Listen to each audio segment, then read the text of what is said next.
What's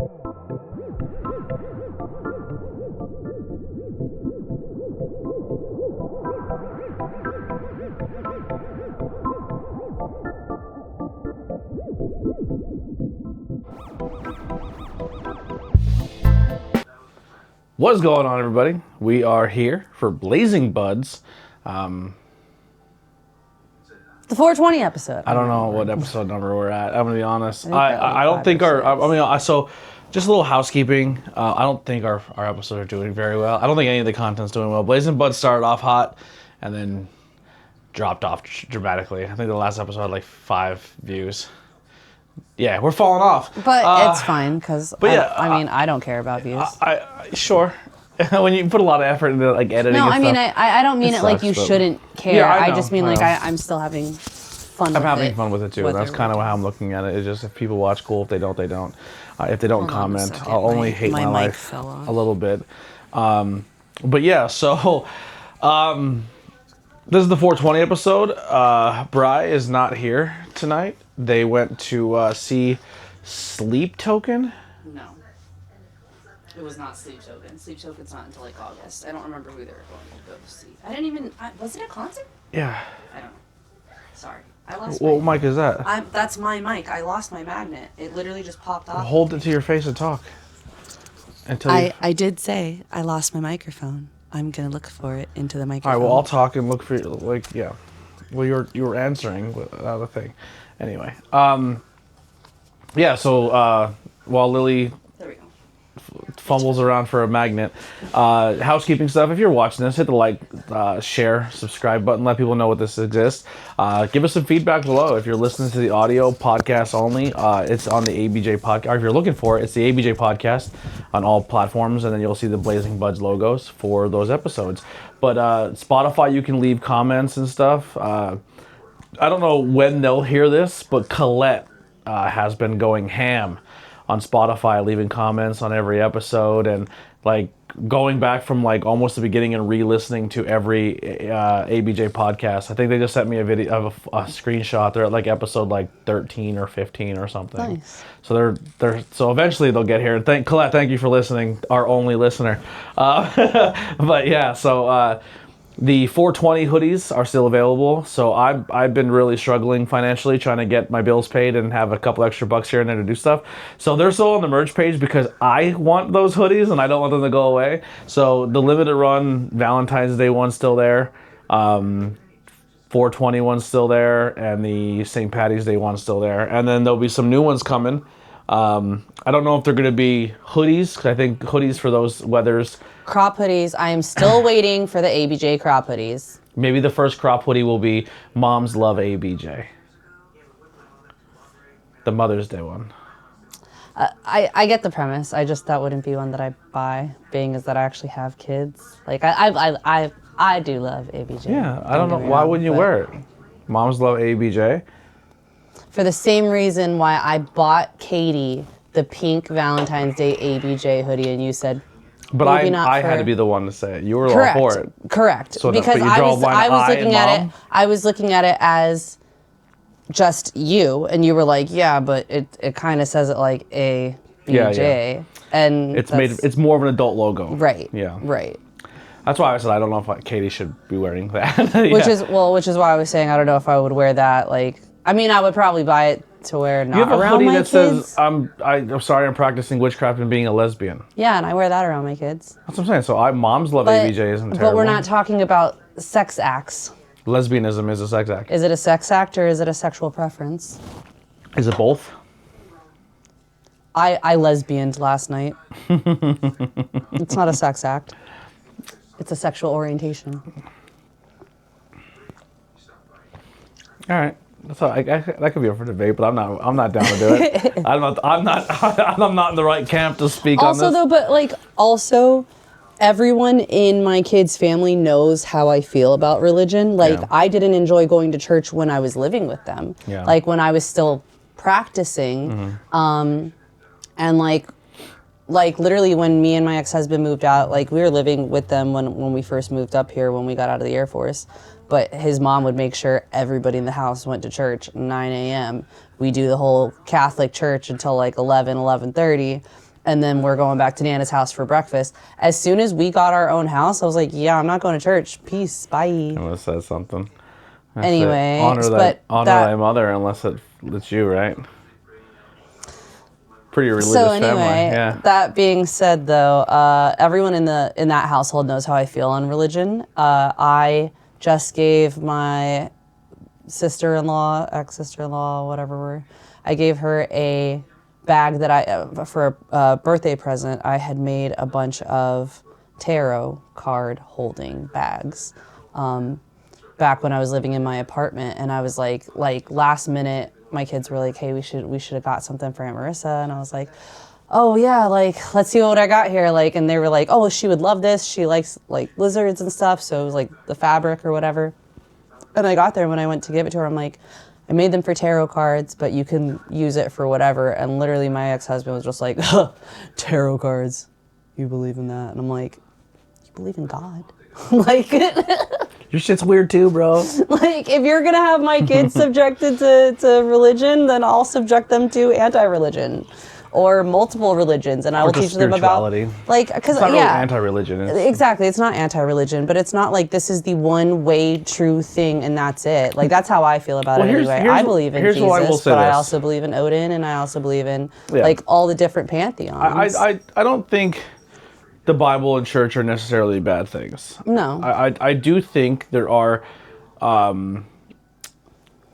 there are things in the Bible you can pull out that are positive. Mm-hmm. You know what I mean? Like the Old Testament kind of sets the ground rules and then goes a little too hard in the paint on them. And then the New Testament with Jesus is kind of like, hey, I'm here and I'm chill and I'm actually a giant hippie who loves everybody, but my words are going to be so misinterpreted in the next 1,000 years. Crazy. But don't forget the trumps are going to sound. I mean, let's abridge that to trumpets. I'm going to say this. I think most people who believe in God and go to church and put a lot of effort and time in claiming Christianity and Jesus as their identity should be just as scared for those trumpets as us who don't go. You know because what? Most people I meet who don't subscribe to religion are really good people who treat each other with empathy and respect and like respect everybody and like at the end of the day are like more Christian value than most Christians. So 2 things. Number 1, I don't know if you're aware of this, but I was not making a joke. The actual translation from Hebrew in Revelations says, and the trump will sound. And in the New King James Version, when it was translated to English, they changed it to trumpets. So I think that that's ironic. Secondly, ironically, about what you're talking about, I met someone at work that I have truly... I've only been working there for a month now, but I really care about her. Like, she's a really cool person. And she just started talking to me on Thursday about religion, and she got like really deep into it. And I didn't realize that the people that I'm hanging out with, that I eat lunch with and stuff, I didn't even realize they were religious. And I've been wearing that lesbian witchcraft hoodie to work because it's old and just like I'm in my work clothes still. Yeah. I just wear baggy clothes that I don't mind if it gets dirty or whatever. But she was telling she was telling me about another guy that's there, and she goes, I invited him to come to church with me, and it saved his life, and like now he's so positive. But the thing is whenever I told her, I said, listen, you don't have to talk to me about religion. Not that if you don't want to. I said, if you want to talk to me, that's fine. I said, but I need you to understand that I've already read the entire Bible back to front to back. I did catechism for 12 years. I did all the 7, like not all the 7 commandments or whatever. You're a fraud. You're a fraud. You don't even know. Well, because 6th and 7th are like rites of being dead. Like, I haven't gotten to that far. You know what I mean? I got up to communion. I did the confession. I did the baptism, all of that. But anyway, but what I'm getting at, I guess, though, is that she was like, oh, so you're a Catholic. That's why you don't like religion. And I was like, you're not entirely wrong. Yeah. But I have been to a bunch of different churches. I did go to a Catholic church for most of my childhood. When we moved to San Antonio, though, it was a much bigger place than what we lived in Corpus Christi until I was 14, which is much smaller. So when we got to San Antonio, like the closest Catholic church in traffic was like an hour and a half away, and my mom was one of those like 8 a.m. So we would have to leave at like 6 a.m. and she wasn't about it. There was a non-denominational church that was like 2 miles away, so we went to that. and you can tell the difference. But regardless, I grew up Irish, and then I went to Italian church. Then by the time Austin was getting born, he had to go through baptism and stuff. Then we pretended we cared about church again for a little bit as a family. We had to go so Austin can get fucking which doesn't make any sense. Yeah, we're not about this, and you're not gonna get communion. That's fucking a waste of your time. But they're we better dunk that fucking baby. I had to get married a second time, so I got married through the Justice of the Peace. Me and my ex-husband were in. 1 second, Mom. Okay, sure. Finish your story. Well, just give me a second. I'm gonna let you finish, but I'm curious on something. Mom, come here. 2 minutes, come here. She's watching Days of Our Lives. This is good. She said she doesn't want to. Lily. She just yelled back, I don't want to. 2 minutes. Got her. Nope, it's still playing. She didn't pause it. Oh, there it goes. Nope, she didn't pause it. All right, whatever. So anyway, I don't even know where I was at, thanks. James and communion or something. Oh, so we got married through the Justice of the Peace when we were in the Air Force. And then we came up here, had a couple kids. Well, first of all, I didn't think I was ever gonna have kids, but I got pregnant with Elena. And then they were like, well, we're gonna have to baptize the baby through the church. Have you guys gotten married yet? And we're like, yeah, we got married through the Justice of the Peace. And they're like, but you didn't receive the act because it wasn't by a priest. So you need to get married again through the church. So it was like, okay, well, can we do this when I'm not pregnant? Do you have to divorce twice now? So hold on. So we waited until I had Elena, and then we had her baptized. And by the time Elena was 3 months old, I found out I was pregnant with Katie. Jesus. So it was like, hang on, guys, we're gonna put this on pause again, have another baby, whatever. But they literally made us get married a second time through the church. Had to go through the marriage classes, all that jazz. But they made us do all of that before they would baptize. They were like, we'll baptize your kids, but you have to get married through the church. I would love to have a game plan where we're like, hey, listen, we're gonna go get married, and we're gonna go to a church and ask if they can marry us, and then have them make us take classes. And just go in there and bomb and then just do horrible. Yeah. How desperate are they for the money for us to rent the church? Because you have to pay for the marriage classes. Yeah. And then you still have to pay the priest to do the wedding. But I'm saying, and then they were trying to get us to do will they pass us to get more money, or will they keep you in longer and ask for more money? My whole objective would be is how they would. There wasn't really tests. You just had to sit there and listen to it. Oh, you don't have to talk or ask questions or actually. I mean, there was stuff where you had to get involved and talk with the other people there, but it wasn't Oh, so this is streamlined. This isn't we're gonna make you and your husband sit down and really figure each other out. Oh yeah, no, this barely had anything to do with each other. It was all to do with religion. What are you talking about? This is the biggest gift. Would that make more sense? This is the biggest gift that Jesus can give you is another person to love. No wonder why marriages are fucking failing. What you should do is make two people sit in a room and fucking talk to each other and be like, yo, what is your legit ideas for the world? And then you're like, holy fuck, I married a psycho because I didn't sit and talk to him for 16 minutes before we put rings on each other's fingers. That should be marriage counseling. It was 3 months. I've listened to nothing but God, though. You know what I'm saying? Yeah. I'm just saying, I think all right, I'm gonna put something out there. Skip marriage counseling and go to therapy before you get married. You should go to couples therapy. Honestly, I think couples therapy should be a prerequisite to marriage. Yeah, I don't think you should be forced to, but I think it's a good idea for a couple too. I think that even if you're in one of the best, happiest relationships you've ever been in your life, you're not going to fully know who that person is. And I think that it's important to dig deeper, and I don't think that you can always know the right questions. Whereas if someone's there to help you, hey, what do you think about this? What do you think about that? I think that it's just something that, I'm not saying you have to be forced to do it, but I think that it would be hey, you have your marriage license? Okay, well, here's a list of Justice of the Pieces, and here's a list of couples therapists. Yeah. It's interesting. Mm-hmm. There were some things towards the end of my relationship marriage that I remember sitting there saying something out loud that could have it sucked to say it, but it was the truth. But like, I was at one point in time, I didn't have like most of her family's phone numbers, or like, I don't know. I was like, I think at the time I didn't even have her mom's number. I think everything was through Facebook. Oh, here you go. And I was like, yo, I don't even know if I have like numbers to call. Like if something were happening, I wouldn't know who to call. Right. And I was like, it was a horrible thing to say, but it was like the truth at that point in time. Question for you.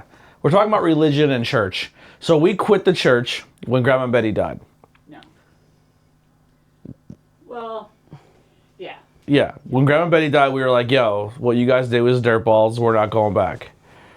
Because I don't remember church at all growing up. No. I went to CCD. Why did you just put me in CCD? What was the thing for that? Was that a Monsignor Wassel thing? Let's go back there. We stopped going to Our Lady Mount Carmel because Father Potts came to the house and wanted more money for your Grandma Betty. Yeah. Okay. So that I don't know if you could hear, but she said that like after my grandmother died, she just to give a quick context, she went and donated essentially everything she had to her name to the church at a banquet. Went back to her table, put her head down, and was rushed to the hospital and died later on that night. So like she literally in her final breath gave the last of her money to a church. And a couple days later, after we buried her, they were like, "Hey, how about more money?" Yeah, that's crazy. And they thought she had more. He wanted her bank account. Yeah. So Wait, he asked for her bank account? For the routing number. A statement from her bank because he didn't believe me that she was broke. Wow, he had the balls to ask you for her a statement of her bank account. I would have beat the shit out of that priest. Wanted to leave. Was Dad home? No, I was home by myself. Butch and Dad were at work. Yo, I would have fucked dude up. Could you imagine? The balls. All right, so just Came to get. the house and knocked on the door. So, me working at Francesco's got to know Father Dean very well, which is St. Mary's. Mm-hmm. It's a Byzantine church. It's still Catholic, but it's Byzantine. The hell does that mean? Byzantine. It's like the so like there's different Branches of Catholic. right. So there's like Roman Catholic, there's Irish Catholic, there's Russian Catholic, there's the Byzantines, there's the Presbyterians. Like I still don't know what. It's just a different. It's like a different dialect of Spanish, right? Like there's Dominican Spanish, there's Puerto Rican Spanish. They don't teach differently. It's still Catholic. It's all basically the same thing. Yeah. It's not like non-denomination. Really, at the end of the day, it just comes down to the dates that they do things. No, but non-denomination. One has a faith in God. One has belief. Catholic is like, this is the rule book. This is everything you have to go by step. You have to do the prayers like this. You have to do like this. But then Byzantine is more like, and we're going to read from the Bible, but like we're also going to paraphrase from it. We're going to just teach you the teachings of it, and not like because the non-denomination is like F non-denomination Mary, is F the saints, the like. Well, it's not like F the only that person, so much. They don't idolize them or worship them. Like they're like, hey, we know they're there, but we don't worship Mary. Correct. They non-denomination, worship God. like God is the only person, and more Catholics are like. They don't do the blood and the body and the blood and all of that. Like they don't do communion and stuff like that. It's more about this is non-denominational. He's talking about. So the difference between the Byzantine Catholic and the Roman Catholic. Yeah. When Austin was born, he was baptized. He received communion, confirmation, everything right at his baptism. Oh, so you're getting him ready for heaven and not me. So I see what you did. You found the loophole to get him all in one car wash. All the acts in one. But before he was born, this is why I'm damned. I'm doomed. I'm doomed to damnation. We started taking you to catechism because of Aunt Margaret, and we wanted you to receive communion and all that, but you didn't make it too well. and then he pissed me off even more, and I wasn't about to join his fucking church because of all the shit he was causing. So then I went to the Byzantine with Austin. Yeah. Byzantine's the one directly behind us. Like two houses, like two streets over. They're not even there anymore either. Is it an empty church? Yeah, the only thing that is in town right now is him. Really? Is that one, yeah. All the other churches closed. Yeah. Interesting. Yeah. So we why did we do that? Like, what was the reason for getting, like, we didn't really care about faith or religion as a family. So why was it a big deal to get Austin? Like, why was it so important? Why did you guys have to get baptized? Because you had no pressure of like any legit Catholics breathing on your neck. Like your mom never gave a shit about that. My mother-in-law told me I couldn't. Father Dean was a very nice man. Oh, Francesco, you did say that, yeah. Very nice man, and I got to go. I started going to his church, and everything was just working out pretty well. Then he was transferred, and then all this shit went down with the churches, and it was just hard to get there. Were you taking me to church? Huh? At that time? Yeah, I wasn't going. A couple times, yes. You went with us. Really? Yeah, yes, you did. The only time I ever remember going to church and you were like, we have to, is when Austin. You went a couple times if you were there. Crazy. Yeah. And then we were going to work on you going to the Byzantine too, but then Father Dean was transferred. Gotcha. And all the shit went down there. And then I went to Black Church across the street. Yeah, then he went with them. But see, when Austin, and what happens is when you go for communion in a Byzantine church, they don't give you the bread right away. So as Austin was growing up, he just gave him a taste of the wine and give him a taste of the wine, and that's how they would do it. Wasn't there a time we went to? And then the one time he did give him a piece of bread. He snuck a piece of bread in, and I didn't know it, but he spit it out. Father had to get it and do something to it because of him doing that. Like, that was bad. Like, I don't know what he did to it. Some say he would eat it. I don't know what he did to it. That's what every so but I was an altar church, server. He told me what happened, and I was like, "Oh, I'm so sorry." He goes, "No, it's not your fault. He wasn't ready." Like, didn't Austin pull the middle finger up when he got baptized? No, it was just he was. Or was it Nathaniel? One of our Nathaniel did. Little babies. Yeah, they dunked him, and he came up, and he's like. They don't get where he was. Now, Austin they poured it on him. Austin was dipped. Right, maybe you're right. Austin was dipped. Not as much as I thought. Father Dean was very afraid. It's like. I thought that was more of like a Baptist thing to dunk. Dude, have you ever watched like a like YouTube compilation church, of babies getting dunked? They like pour it on top of their head. We spent 3 fucking hours in that church that day. Yeah. We had to go to mass. And then his thing was another hour, almost 2 hours. It was awful. And I think the reason I went so much with Austin is because of who I picked as the godparents. I picked Jerry Scully. And John Mattino, yeah. So, you know what I mean? You just can't pick godparents and then not go, you know what I mean? So. My godparents are a unique choice. Unique choice for my godparents. But you couldn't do it because he was Protestant. Was he the first choice? Yeah, if he was Catholic, he would have been your godfather. Was my godmother always the same pick? Huh? Was my godmother always the same pick? Was it like you pick one from your side? Or actually, no, it would have been both on dad. I couldn't pick anybody from my side because none of my sisters went through communion or anything. They were Catholic, but they never. Interesting. And who would have been the pick? If Colleen, I would have picked Colleen. Really? Colleen would have been my godmother. Colleen, yeah. Interesting. If Butchie and Colleen were my godparents, boy, they would have hated life if y'all would have croaked. If either one of them had to raise me, they would have. If you guys are wondering, I don't know who any of these people are, too. Is, like, Colleen was my maid of honor, Butchie was the best man. He was, yeah. And they were not even Catholic, but they were still allowed to do it because we were going to the church. All right, that's all I needed. You can go back to days of life. I had a religious question. I didn't remember why we started going back for Austin, and then it's just because you care about his soul and not mine. But cool, we got it. It had nothing to do with not caring about you. It did.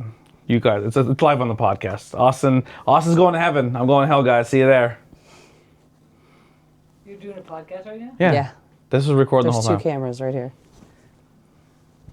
Thanks. And this is live? Not live, but it's being recorded. She probably should have said, hey, I'll let you know you're being recorded right now. Yeah, you should have. You didn't say anything crazy. You're fine. Good content. See you later. Welcome to the podcast. I thought we were going to get you to come around a little bit because when you started going with the Mother... Do you remember the stories with the Mother Teresa? Yeah. Yeah. I didn't go to their church. I just went inside and they'd read me Bible stories. You did a lot of things with them. There was times I would scream for him and he wouldn't never answer me. And he had me so worried that one time, I'm screaming and I'm screaming. And then after, I guess the nuns must have heard me screaming and they came over and they said, we're so sorry, but we were praying. And I couldn't. So anymore, if I went outside and yelled for him, if he was with them, they'd come to the window and wave to me to let me know That's 9 out of 10 times that's where he was. So when I was with Mother Teresa, she didn't know. They didn't know I left the porch, and they're like, because now Monty City has thousands of people, and she because you yelled Tony, and then I go, see you guys, gotta go, and I left. Yeah. But his handwriting was atrocious as a kid. It still is. Yes. With love. I have nice handwriting. You stop it. No, he didn't. You have chicken scratch. Tony would start writing with one hand and writing with the left hand. Writing with one hand. You could never know what hand he was going. I was ambidextrous. And the one time he was writing the Lord's Prayer, and it was so nice. And I said to him, "Why can you do this?" Because this is for my for the mother. For the nuns. And that paper was so beautiful. And you brought it over to them. I wasn't able to keep it because he took it over to them. I didn't know I did that. Yes, and it was beautiful. His handwriting was immaculate. This paper was so immaculate. She used the and word. this is when you were starting to look in the it's of going to CCD. You had to write it. Yeah. And like I said, it was beautiful handwriting. And I asked him, why can't you write like this all the time? Because this is for God and this is for them. And he took it over to them. I was a little God kid. I was gay for God. Huh? Nothing. No, they had you. Yeah, they. You know, I still remember to this day. I know we're so off topic, but I remember to this day. Like I don't have a lot of memories of my childhood, but I remember exactly what story they read me first that hooked me. Oh, soda burp. The story of Samson. And you know why look at his hair now. You know why they picked it? Because Delilah had him. What was I always playing with at that time? What was I into? Wrestling. Samson looked like a pro wrestler. That was their in. Huge. He was big and strong. Yeah, that was exactly their in. They're like, oh, you like those strong men? Here's the story of Samson. And then what happened was he got really attached to I believe she was from Venezuela. Yeah. She was a very tall woman. She used to be out there playing basketball. Soccer. And basketball. Oh. She was dribbling the ball with you a lot out there too. She was younger, I remember though. She wasn't too much younger, but she was the one that came back with Mother Teresa, and she was the one that came and yeah, she was like a big deal. She was a very nice lady, but during Lent, they're not allowed to talk. Mm-hmm. They don't socialize. For 40 days. They don't do anything. Right. So, they're in like... He was confused, like, why aren't they coming for me? Why aren't they doing this? Why aren't they doing that? And that... Or when they would walk out and go to the church, I'd be like, hey, and she would just stonewall me. Oof. And I'd be like... I think that kind of like blew upset him. Because he didn't understand what was going on at that time. And then she moved away. And then the nuns changed. And then nobody picked up on him like she did. And then Mother Teresa came and she came and got him. Yeah. Because like I was like, oh, I'm done. All my homies left. Like, the new ones won't talk to me. Because I think at that point in time, a lot of the nuns they were bringing in were Hispanic or Venezuelan or like South American. Yeah, didn't speak a lot of English. And then and then there was a wave where it was like a bunch of people from Nigeria, and then it was more like Middle East people, like nuns or like, you know, like that area. But like the other ones, their English wasn't amazing, or they didn't really were comfortable doing like this. It was only really this one nun who really took time to like. And the prayer garden was already done. So it's like, no, we built it. Huh? We built the prayer garden. She's talking about afterwards. Done. Yeah. Like all that was already done, and then the Lent happened, or the Easter happened, and they all and then he just like was like forgotten about because the same nuns weren't even there anymore when they came back after that. So yeah, when Mother Teresa came out, I was like, everyone's like, Mother Teresa, and I ran up to the other nun and I was like giving her a big hug. Right. And that Mother Teresa was kind of like, I mean, she wasn't like a famous person. Like, well, why does he not care about me and her? Like she was actually more impressed that everyone was making a big deal about her. And as a pure innocent kid, the only reason I was connected to her because the love she gave me. Right. And Mother Teresa, I think that's what, like Mother Teresa was like. I gave that lady brownie points that day. He's like holding up his wrestler as Mother Teresa's going by. She called me down. But I'm saying you were showing her your wrestler. Yeah, I was like, and she's like, come here. And I went down and she's like, what's that? And I was like, oh, up there I'm having SummerSlam. This is Macho Man, this is Hulk Hogan, and they're going to fight for the belt.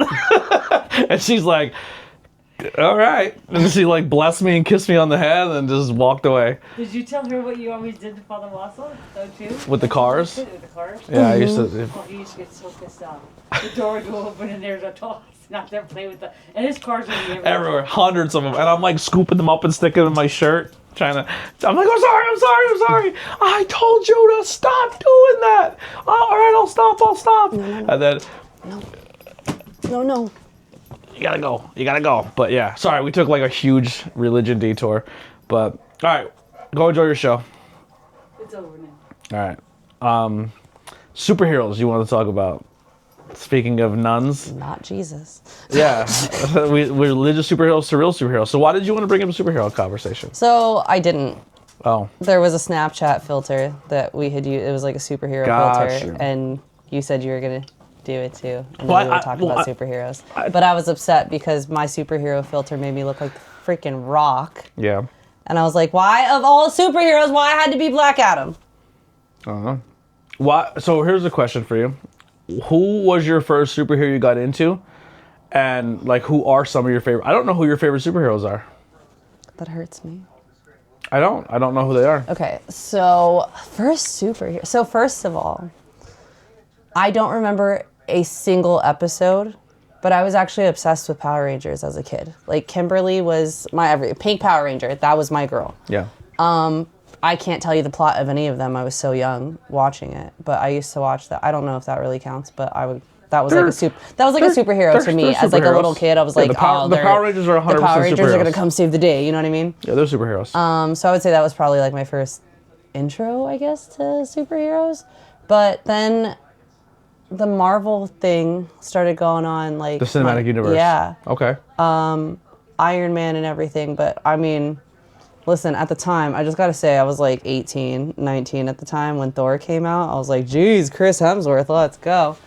And then that's actually, I think, what really sparked me into watching more. I'm not gonna sit here and be like, I read comic books. Like, I'm not trying to be a poser by any means. Like, I enjoy watching. I didn't grow up with a lot of pop culture as much as I probably could have read comic books. My mom probably would have been cool with that, but I read a lot of books, like just books itself. I wasn't very big on like media, TV time or screen time really. So you went from Power Rangers superheroes to essentially Harry Potter. Okay, so I went from Power Rangers to, so again, my mom, I did grow up in a very religious household. Really funny story. I went from, in third grade, I was in a, like, I don't know if what they call them here, but they were like ACE classes where you're gifted and talented or whatever they were. So I started getting into those classes very young. So in third grade was like the first time that I was in one of those classes. And third grade is when Harry Potter came out. So we all read it as a class. So yes, I did grow up with Harry Potter from third grade. The last book came out when I was 18. But I got really into The Lion, the Witch, and the Wardrobe by C.S. Lewis. We had to read that, I think, 4th or 5th grade, but I was like so obsessed with it that my mom bought me the whole 7-book set. And the movie was coming out around the same time, and there were like all these people that were like religious groups that were saying it was like the devil and everything because this guy's trying to pretend to be God and blah, blah, blah. If you know anything about C.S. Lewis, he is a religious author. Like he wrote books on Christianity and all of that, but He's trying to sneak it in on us. Yeah, and everyone's like, "Oh, we gotta," and that and the Golden Compass. I was never allowed to watch the Golden Compass. That was the Antichrist too. I don't know why. I still haven't seen it. Interesting. Was Pokemon problematic? I liked Pokemon. But I know like religious groups went after that too because they're pocket monsters. So maybe because obviously I don't think Pokemon ever went. Not that it never went on DVD because Pokemon's still a thing today. But like the TV show, I used to watch that after school. Whenever we. I never was a fantasy kid. I never got into fantasy. So here's the thing. Any TV shows that I watched growing up as a kid, I watched from the hours of 3 p.m. until 6 p.m. before my mom got home from work. It was let's watch whatever we can, get homework done at the same time. So, like whatever was like the after-school TV shows, that was basically what I. So you weren't like a TRL kid. So Well, there's an age gap between us. So hold on, wait, pause. Yeah, never mind. Yes, but no. In high school, So we moved to San Antonio right before my freshman year of high school. But you didn't have peak TRL. So hold on, let me finish. I didn't watch TRL after school because we started getting watched by another religious person.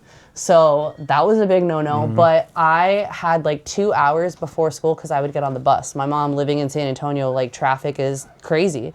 So my mom would leave for work. She would take my sister to school because the middle school was like a couple of blocks away from the house, but the high school was like 10 miles away, which in San Antonio language is like 2 hours. So the bus wouldn't get me, like my mom would leave early. The bus wouldn't pick me up until like 7:30. My mom would be gone at like 5:30. So I'd wake up early and I would watch TRL from the day before, because it would be on early in the morning as a rerun, and I would watch VH1's Top 10 every morning. Interesting. Yeah, I first kind of came home from school when I was younger. It was Pokemon Power Rangers, and then Fridays used to be Are You Afraid of the Dark, and then like Goosebumps would be on a weekend, I believe, like a Saturday or Sunday morning. And Are You Afraid of the Dark, though? That was the one that had the campfire at the beginning, right? Okay. And then it was like a kid's Like version scary of Twilight Zone. Okay. It was like a kid version, which had some pretty creepy really watched the stories. Twilight It was fun. And then I also I'm in the horror, and like I watched wrestling here and there, but I wasn't like religious until like much later. And then that would be like, okay, Monday Night Raw, that's it. And then when SmackDown here and there, but it was always just Monday Night Raw. Then South Park became huge, where if it was every Wednesday night, South Park was on, we had to watch it, because it was like we went to school the next day and talked about the episode and quoted it, and like even TRL. Like I didn't have a lot of guy friends who were in TRL. But because I was always friends with everybody, and most of the girls I hung out with growing up, like Colette and all those other people, were they were my friend group, but they were all girls. So they would be like, "Ma, the Backstreet Boys are in sync, is number one again," blah. And I'd be like, and then my band, who hit the scene, Green Day, Blink 182, they started coming on, and then when they did all the small things, making fun of their band. And then they became number one on the TRL charts. It was like, oh, who's going to beat who? And then there was only a very short amount of time where there was ever a rock band or a hip-hop song. Like, even then, like, pop dominated TRL. Like, if you were a boy band or a Christina or Britney, like, held the top one every time. I will say, I don't think I ever watched TRL when any of them were on. Yeah, that was peak TRL. That was, like, when it was a big deal. I'll put it to you this way. I remember, so, like, 2006 is probably around 2005 is when I moved to San Antonio. Yeah. So I'm already graduated. That was my freshman year. No my one cared freshman about year in high TRL school with was them. 2005, and that was like when emo was hitting. So My Chemical Romance was on. Like it was a bunch of like alt music. Yeah. Mixed in. But it was more, honestly, I feel like it went from being very, I don't want to say it was very pop, but it was very mainstream to like, we're going to give you a little bit of everything. Yeah, no one cared about music videos at that time. At least my school didn't. Like once we had TRL, and then we all grew out of like, not music, but we just grew out of like staying home and watching TV after school for that. Like we went and did other things. Or if you played sports, you didn't get a chance to do that. But then like music videos, at least for, it seems like my generation, didn't get popular again until YouTube. Like no one was really going out of their way to watch. YouTube was like 2009, 2008. Well, yeah, but like when YouTube was available on your phone, like, you know what I mean? Like my group of kids weren't like go home and sit on the computer kids. Like I still was in the generation where like we would go out and ride bikes all day, or we'll play you know what I mean? Like we had the computer, but it was still shitty computer. It wasn't impressive. All my friends got to do that. Yeah, I didn't like. I'm that last little gap of.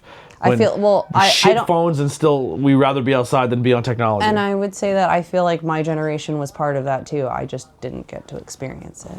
Well, 2005, I remember having phones that you can go on Facebook and MySpace with. No. I had a Helio. I was able to. I had a Sony Ericsson. I got the first Sony Ericsson that was black and orange. Like didn't even have a full screen on it yet. Yeah. But it could play music. That was in 2005. Remember paying $2 to have beep ringtones that sounded like the ringtone? Oh my gosh, where you would get the commercials in between. Beep. Yeah. You know what I'll say this. I know when my biggest TV watching time was of the whole year. It was always when I go to my grandparents' house. My grandmother never knew what to do with us, so she would just sit us in front. So I would be like a month in the summertime just glued to the TV. I remember we had another thing too with TV is like we didn't have parents are, all my cousins on my mom's side for the most part, didn't have parents who were like, cared what we watched. And I remember the only time that like, I remember literally sitting in my mom's house in Ashland, and me and Jimmy and I think Megan and a few other people are there, and we're watching Beavis and Butthead. And my grandmother and all of my aunts and uncles are like, what is it? Like they said, like, they thought it was stupid, but they didn't like turn this off. This is bad for you kids. Like we watched Ren and Stimpy. I got that a lot. Ren and Stimpy was rough. Like I remember, I wasn't allowed to watch Ren and Stimpy. I wasn't. There was like stuff that was on. So I was allowed to only have. There was 3 channels that we could watch. Yeah. It was Disney, Nickelodeon, and ABC Family. Yeah. Those were the only 3 channels we were allowed to watch. And then we went to Colleen's house. Colleen and Steve were horror movie people. Like Steve would dress up as Dracula and scare the fuck out of us. But like we were watching Evil Dead at fucking 11. Like they didn't give a shit what we watched. Mm-hmm. Like I don't know. I never really had that problem. But I would watch. Starting very, very young. Like that's why a lot of stand-up comedians, everyone's like, oh, are you a big fan of Kevin Hart? I'm like, I watched Kevin Hart like 15 years before he got popular, because every Friday night Comedy Central Presents would have these comics that they go up and perform, and they have like little tiny mini specials, and I would watch them. And I watched Jeff Dunham before he got huge. I watched like everybody, like I seen all of their early, like, because I was obsessed. Like Friday nights I didn't go to football games. I stayed home and watched Comedy Central Presents. I was obsessed with it. I watched it all day. But yeah, that was like, yeah. But superheroes, real quick. So superheroes for me, it was Batman got me into it, then the X-Men animated series. But you're not too much younger, but like we're also in the same generation. We were for the also record. in the He's very, making it sound like there's 20 years between us. There's 5. Yeah, but 5 is a pretty. We're both still millennials. This isn't like as big of an age gap as us between. There is a huge jump in like technology and shit though. I don't think there really was as much. Like, listen, I had a Razor phone. Well, my mom had a Razor phone. I got the hand-me-down. But like, I had the first iPod I got in 2008. Yeah. Not the first iPod. It was like the 3rd generation. We were not rich enough to have the first generation. All right, so our generation, our toys were very catered to the shows we watched too. Like everything was still like a television show or a movie, and they would just sell you a toy figure line with it to get you to fucking be obsessed with it. And it worked every time. I have all the Beetlejuice. I had all the Beetlejuices, Teenage Mutant Ninja Turtles, Power Rangers, Pokemon. The toys were just as important as the show. But superheroes. Superheroes. Like, so we did the last episode, a draft. I'm gonna do a superhero draft with you. We'll do 5 picks. I'm just gonna see where your superhero lies. Now we can't pick the same ones. Do you want to go first or second? I don't even know if I can name 5. That's what we're gonna try. We're gonna do superheroes. You want to go first or second? What's the just superhero, like best superheroes, worst superheroes? Your favorite. Oh. Yeah. Okay. Do you want to go first? Mm-hmm. Okay, your first round pick. Give me a second. I'm like, hold on. Very favorite? Yeah. Honestly, Gal Gadot as Wonder Woman, I think is amazing. The character Wonder Woman. No. So are we going by characters? Yes. That's what I'm asking. Not the actor who plays them. I don't know. I only know the movies. That's what I was telling you. Like as a superhero? Yeah. What they represent, how you like them, how you identify with them. Does Valkyrie count? Yes. Okay, Valkyrie. Yikes, that's like, all right, first round pick Spider-Man is Batman for me. Like, that's Batman. Okay. Yeah. That's a top tier. Your second. Wait.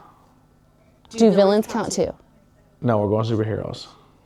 So, like, I couldn't... Well, I mean, he has good qualities, though. Cool. Loki. Because Loki would be my number 1. I'll allow. You can have Loki. Okay, all right. Loki would be number 2 is going to be Spider-Man. Damn it, you're going by character. Because I was going to be like, which Spider-Man? Yeah. Which still counts, I guess. Actually, you want Valkyrie then Loki, or you want to change Loki to Valkyrie? I want to change Valkyrie to All right, so then Loki. who's your second pick? My second pick...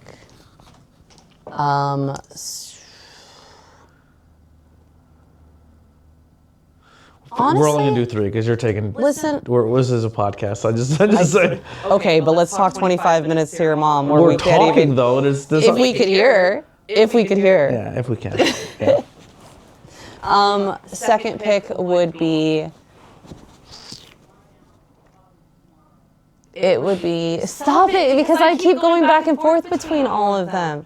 I don't know. I think I would probably, realistically, I like the Flash. Okay. Like, I know that sounds weird, but like, I really like the Flash. 2 is Spider-Man.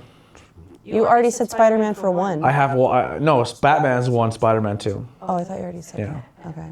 All right. You're going with like the boring one, Superman. They're the best. Superman's your number 3? No. Oh. I hate Superman. Yeah, I'm not a big Superman fan. I mean, Superman's not that Superman's the worst. If Jason Momoa wasn't so hot, Aquaman would be the worst. But It's pretty bad. yeah. I'm gonna go with, honestly, I know he wasn't like, but as far as favorites go, Iron Man. I really enjoyed Iron Man. Like, It's funny. everything that I've seen. Iron Man only got popular because of the movies. Like, as a comic book parent, he wasn't very popular. That's fair. People thought it was pretty funny. I watched the second one and had no idea who Mickey Rourke was. There you go. Number 3 for me is going to be, if I can't pick a team because it encompasses too many characters. Because you can't say the Avengers, because it'd be like 5,000 people. It would be X-Men. Like, I'm a huge X-Men guy, or Fantastic Four. But I'll say Daredevil is my number 3. Number 4, Deadpool, which should have been like number 2. Yeah. Fucking forgot Deadpool. Yeah, that's my 3. But if I got a 4th, I would say they're not like comic book superheroes, but the Ninja Turtles. Okay. Yeah. Fair.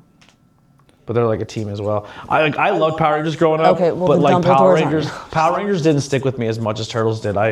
Turtles, I never fell out of love with the Turtles. So, when I'm gonna do a little throwback here, not to get too far into my personal life, but one of the first Christmases I had after me and my ex separated, I took the kids. I don't know if I should say this in case they do end up watching it. I took them to the store, like to, I don't remember if it was Kmart, Walmart, whatever, that was doing like the Christmas layaways. And I was like, we're gonna go to the store. We're gonna figure out, we're gonna get like our list ready for Santa. And we're gonna look at everything in the store. Is layaway still a thing? Yes, I fucking love layaway. Is it really? I love layaways. Walmart does layaway? Yes. Really? Yes. So I can go put a PS5 on layaway? Yes, and pay it off in 8 to 10 weeks, whatever it is. 6 to 10 weeks, whatever it is. Yeah. I did not know that was still a thing. They tell you have like a certain time, like, or do you lose so all it's your like money? weekly. It's like, let's say it's $183 a week, right? If you don't pay it on the next one, you have like 10 days to make a payment. So if you don't pay it within that 10 days, they're like, okay, back on the shelf. We'll give you your money back, but we can't guarantee that that's still going to be yours now. Like, you don't have claim over that. It's going back on the shelf. I remember getting layaway at Kmart. So that's where I took the kids. Yeah. So we went and I had them like look through all the toys and everything. And it's so funny to me now with how they've grown up, because Elena picked out every Barbie imaginable. Every Barbie. Elena did? Yes. That Christmas she ended up getting Belle from Beauty and the Beast. She got Aurora from Sleeping Beauty. And she got she got Elsa, just Elsa. And then Katie got Anna, which are from Frozen. But Katie picked out, she got superheroes. Captain America, and she got Iron Man. And everything else that she picked out was Ninja Turtles. She got Ninja Turtle rock, what are they called? Skates? Roller skates? She got Ninja Turtle pajamas, like everything was Ninja Turtles. And it's so funny. And it's funny because she's super pink and girly and Barbie. And that's what's so funny to me, because now as adult, like not as an adult, but like grown up a little bit more, they're 11 and 12 now.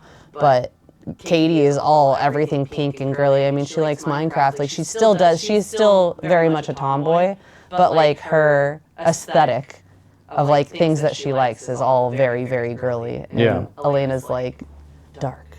Yeah, Elena's more like which is it's interesting because like even I think Katie's still very much a superhero kid though. Like, she still likes superheroes. Yeah, for sure.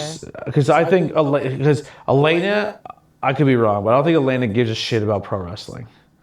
I don't think she's into it. I think that's accurate. Yeah, I think she goes. I think that she gets excited at like if she sees a really, really cool move. Yeah. But like she couldn't care less to watch the beginning, like all the banter and all of that. She's like, Katie let's just get to the action. I don't know. I could be wrong. But Katie is when she's watching it, she's invested. Like she likes the fighting. She likes not the violent aspect, but because you could tell she's a superhero fan, and then she watches the anime for the same reasons, and then the wrestling, like it all kind of is. Which I mean, Elena also likes anime, but I also think that Elena is not so quick with her emotions. Like she keeps herself very guarded. Like I was shocked how much Katie like would go to that Guardians of the Galaxy scarf every time.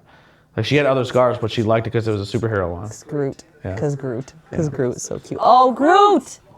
Groot! Gamora. Does she count? Wait. That would just be Guardians. That's the Guardians team. No, we can't do a team. We can't do a team. Because honestly, listen, I didn't even know Mike Batista was a wrestler. Dave Batista. Sorry, there's actually a person in Kingston named Mike Batista. Shout out. He's a car detailer and does like paints cars really sick. Anyway. He's also in the Guardians of the Galaxy. I think he won the world championship too. That's hilarious. Yeah, Dave Batista. Yeah, I didn't like Drax though. I thought he did a good job as Drax.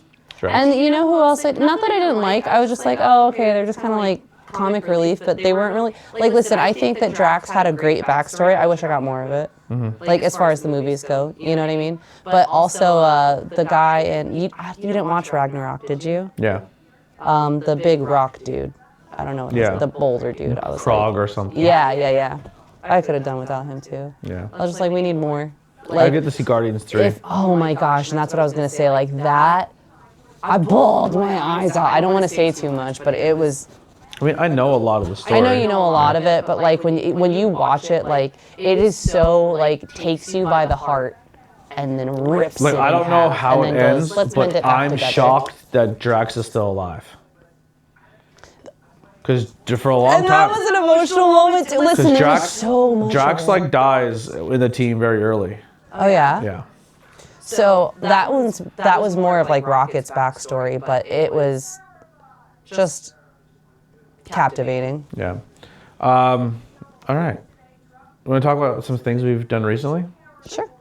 So we went to some wrestling shows. We went to. Oh, I should have put on my shirt. We could have actually been tag team champs with the tag team champs. Yeah. So I got welcomed back into the fold, into the team at PPW, which was a lot of fun. I'm very excited to be part of the team again, and I got to do some backstage interviews, which I think strategically.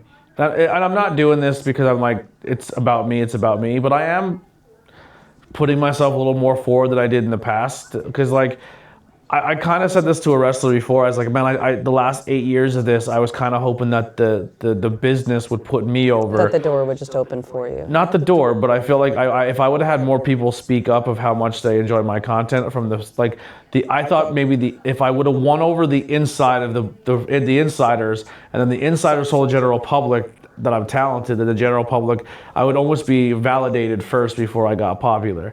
So all of my interviews, everything I've done in wrestling and the music was always on the other side of the curtain for the entertainment industry. Like, so I was winning over the back, but the front had no idea who I was. Right. And that's still a thing for me. Like a lot of people don't realize I'm a podcaster. A lot of people don't know I make content at wrestling shows. They're just like, oh, you're the commentator guy here. But they don't know that I got a commentary job because of my content.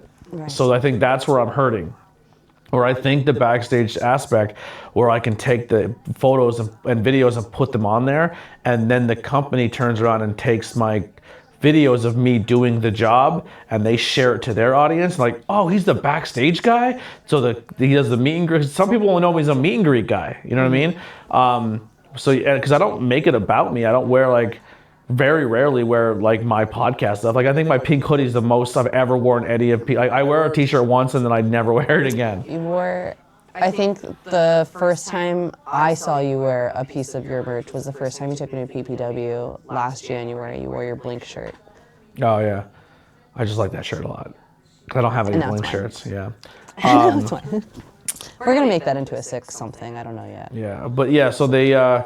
That was that. So I think that's gonna be really cool. And then I still get to do some commentary at High Tension and PPW. I can do more. You did commentary?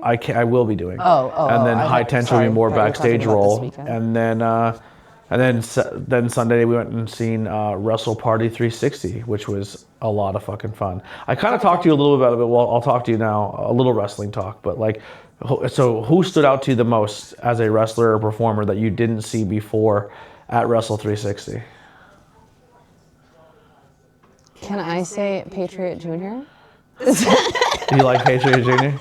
No, actually. I liked him better as his other character later on. I liked Lucky 13 though. He was pretty cool. He was pretty dope. What was the name of the guy that was fighting him? Because that was really that match. Yeah. Lucky 13 and what was his name? I forget, but he was like he scared me. Dude, him throwing and I'll be honest. So from where I was standing, I was directly under like one corner of the ring, like basically. But there was like a piece of wall, a bit of wall that was coming out over the ring of the one corner. So everybody had to like kind of duck when they were going into that corner. But I was terrified, shaking the entire time because there was a screw hanging out by like 1.5 inches, just hanging out from that fucking corner. And I was like, I'm watching Big Dan, I'm trying to think who else was super freaking tall that was like running over to that corner. And I'm like, oh my God, watch out, please. Like, I don't need somebody to lose an eye. Like, I was freaking out. Lucky 13 is someone I'm a big fan of. I like watching them perform. Scary as a cameraman with Lucky 13. Very unpredictable. No idea when he was charging me or when he was throwing. Ultraman. Sorry. So you got to see Ultraman just like actually wrestle. I was telling Andrea because she ended up being there. And I was like, oh no, like when he pulled out the bat, I was like, not the bat. Oh my God, like I'm having PTSD because that was the same. I'm telling Andrea, I'm like, I watched him almost scalp Jimmy fucking Lloyd with that same bat. Yeah. And she was like, that's not real barbed wire. I'm like, look at it, it's scrapping his skin, it's real. Yeah, it's not, I wouldn't say it's full, but there's some on there. Because when he kept going across his stomach with it. You could watch it like the skin was pulling with it. When the girl, because he came and hit the curtain, he hit the thing, and the one girl's like, oh my God, look at his stomach. And it was all like scratched apart. Yeah. Yeah. Oh, some girl spit right in his face? Yeah. Like directly next to I was like, no, she did not. How good is he as a heel, How could you? Yo, he's great. He's a really good amazing. heel. Yeah, he's my favorite. He has t-shirts. I don't think you can order them online. I think you have to get them from him. Can I do like a little haul? Not right now. Okay. I just don't want to move out all the cameras and stuff. And you don't have to. We're I'm just pretty gonna grab late the in. bag and then just. That's fine. Yeah, so I got some new t-shirts. We got to watch 2 new champions or 2 new belts. Yep. Tag team champions changed and the women's championship changed. And we ended up I got you a shirt, but I'm gonna have to order one online for myself. Yeah. But we got a Sammy Chaos shirt. I got a Sammy Chaos sticker for my water bottle. We both got Los Toxicos shirts. I ended up with a Sugar Dan shirt as well, and a Dan Champion shirt. And shorts. And basketball shorts, Dan Champion basketball shorts. A Los Toxicos sticker. Some Prince Nana, we didn't even talk about Prince Nana. Yeah, some Prince Nana signed autographs. How was it working your first meet and greet? I shouldn't say too much, but it was so fun. It was so fun. Why you shouldn't say too much? Because he kept leading over to me. Tony was doing like more of the actual meet and greet. I was like collecting the money and like explaining prices and stuff like that. But like he was like, hey, thank you so much for helping. And I was like, not a problem, whatever. And then he accidentally kicked over one of the coffee cups because I had so we drank Prince Nana's tea on the way to the show. We took our friend Maria and I was like, oh, do you like tea? So I made her a cup too, but we like had our little Dunkin' cups, whatever, and I had them underneath the table and he accidentally kicked one over. He's like, oh my gosh. I was like, don't worry, I already drank all the tea out of it. And like he was like, you guys really like that tea? I was like, no, it's good. And then after the hullabaloo, we got to hang out a little bit more, so that was cool. He was really nice. It was a very good meet and greet experience. Cool. What was it like seeing him interact with fans? Can I say that? We'll just rewind for a minute. I almost cried watching him come out because like it clicked to me that like, so first of all, I've already met one of my favorite wrestlers twice. I've met Orange Cassidy, but it clicked to me when I was looking back at the picture. I got a picture of Prince Nana and it's my profile picture now. but I was posting it and I like got teary-eyed and I was like, I literally met the man who was like, you know what, he was the person who like sparked the let's talk about fashion with wrestlers. Like, this is Prince Nana. Like, I've always loved Swerve Strickland style too, but like when Prince Nana came out, I'm like, who is that? Like, that guy is it. Like, that guy is it even cooler now that you know the guy who trained him? Yo, crazy. Yeah. Wild to me. It's insane how you meet one person. And they're connected by so many people. It's a spider web. Like, you're like, oh, this guy's this. Oh, he actually is best friends with this guy who wrestles on TV. Oh, this person used to live in fucking this guy's house. You know what I mean? Yeah. Like, it's wild how it spider webs. Little segue here. Did you see that Damian Priest is going to be hosting? Slayer is going back on concert for like one show, and Damian Priest is going to be hosting it? That's wild. That's cool. I'm proud of him too. He's another one from our area, that Jersey area, Northeast. But yeah, so sometimes you have experiences where they've surpassed the independent wrestling scene. They don't have to go do this anymore. Right. Nana has worked a lot on the independent scene. He's put his miles in. He's put his, from CZW to everywhere else. He doesn't need to be on the independent scene anymore. He's made it. It doesn't hurt my feelings if he doesn't come back and hang out. Same with Swerve. Like, Swerve's the top of the game now. If we don't see him at an indie show in the next 10 years, that's fine with me. But sometimes you have some people who are on the independent scene who maybe don't want to be anymore, right, because maybe they were really... I've worked with a lot of people who were just recently released from WWE, and like PPW is their first show. And there's been times where some of them are super happy that they're at meet and greets and they really get to interact with their fans, because at WWE they're so behind the curtain that they don't get to meet the fans. Right. And then there's some people who hated being back on the independent. Like, it was like a demotion for them, and like, right, they were the fans were a problem for them. Like they were nice to me, but you could tell like they're just like, man, I liked it so much better when the only time I'd have to deal with these people is if I was being paid by the company to do a meet and greet, or if I had to bump into them at a restaurant or a fucking at an airport, right, where I can tell them to go fuck themselves. But like, now I'm stuck here and I'm like, you know what I mean? Like, and I need this money because I'm not getting paid WWE money anymore. Right. Like, I've experienced that on both sides. I will say that Nana seemed genuinely happy to talk to everybody. No, oh man, like, so there was. And he remembered a few people he met before, which I thought was cool. He's like, didn't I meet you a couple months ago? Like, that's crazy to me. So, yeah. What's up with what you're saying? I think you're gonna say an experience that you've seen him with a fan. Oh, a couple of different fans that he like took special extra time with, that I was like, that was just really dope. I don't want to say this and sound mean or anything, but like, if someone pays for the combo, or like two people paid for a combo. A guy did, because the guy wanted a photo with Nana, and so did his girlfriend. And then I was like, I didn't at first. I usually do it, but Nana beat me to it, where he's like, both of you get in the photo. So like, technically that should be another $10 or to get another photo with him. But it's at that point just like, he recognizes, this couple should do it. But also, another funny thing is, another wrestler told me that I always tell two couples to separate in photos, because there's so many times where couples they'll break up, and then you don't get your favorite photo of your wrestler ever again, or you hate looking at it because they're with somebody. And I was like, that's fucking smart. Yeah.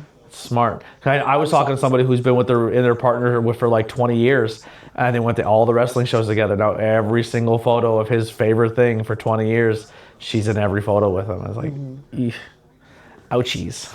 Yeah. So get the separate photos out to the people out there when you meet your favorite people, because you never know. Yeah. Any other interactions that you've seen? I was also helping do makeup for Gavin, so I had to dip out a little early. So the dance contests at the very end, when the fans were getting in the ring to dance, the fan in the wheelchair with cerebral palsy, him dancing with Nana. That's what I was saying before, that like he took special extra time with people with special needs, and I thought that was really cool. Yeah, and even the kid with the puppet. Like, I took a photo, and then he started cutting a promo, and I go, oh, let me switch to video. Like, that video that he cut with that kid didn't ask him for, hey, can you do a video with my puppet? Right. I was like, oh, let's get a photo, because, we even worked with that kid, you know what I mean? Like, So I was like, oh, here's the photo. And he goes, it's Prince Nana here. And I didn't get the intro of the video because I'm like, oh, shit, I quick did the video really fast. But he just came and did like a drop for that kid. Like, right. You know what I mean? Like, that's cool. That's super dope. You know what I mean? Like, I don't know. He was really, I liked him a lot. He was fun. Yeah. Yeah. Anything else wrestling shows you want to talk about? Could I talk about not wrestling shows? Sure. Other things we've done. So last week we went to Pilguru. Yeah. For Amber's beer collab party. Amber's one of our friends who does tattoos. Mm-hmm. You're using your coaster as we speak. I am. I got this from there. We got her little Peach Panther QR code. Maybe you can pause this and do it. I don't know. And then the backside has like a little Pilguru with a little beer.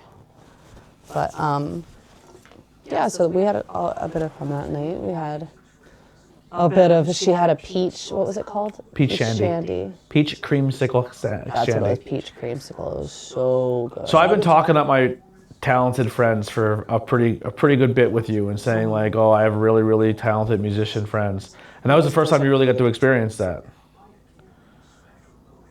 What? Like, where you get to see some of the people I've been telling you about for a long time. Oh, like during her thing. I was like, we're talking about Amber. Amber doesn't do... Talking about the event, yeah. Listen, I'm sorry. I've been smoking. What do you want from me? So what'd you think of the show? Oh, it was good. Yeah. I was like really... Okay, so because there was lots of drinking involved, I wasn't as involved with the first two bands. I came in for a few songs, and then I would leave, and then I'd come in for a few songs, and then I would leave. And then I started feeling nice and fuzzy, peach fuzzy. And then that was about the time that, what were they going with? The School of Rock? Rock of Ages or something. So, yeah, something like that. I don't know, but that was amazing. You got to see Eddie, full Eddie, like on guitar. Mm-hmm. And then you got to see, obviously, Brandon sing, which I didn't actually even get to meet him, but it was still amazing. So he's the guy that went to Sirius, and they were like, yo, the last time we had a voice like you in here was Chris. You know what I mean? And like, he's from our area, and I'm very proud of him. Like, he's so talented. But also Eddie, like, they decided halfway through that they were gonna do a really interesting song on as a 3-piece band, and they did Coheed and Cambria, Welcome Home.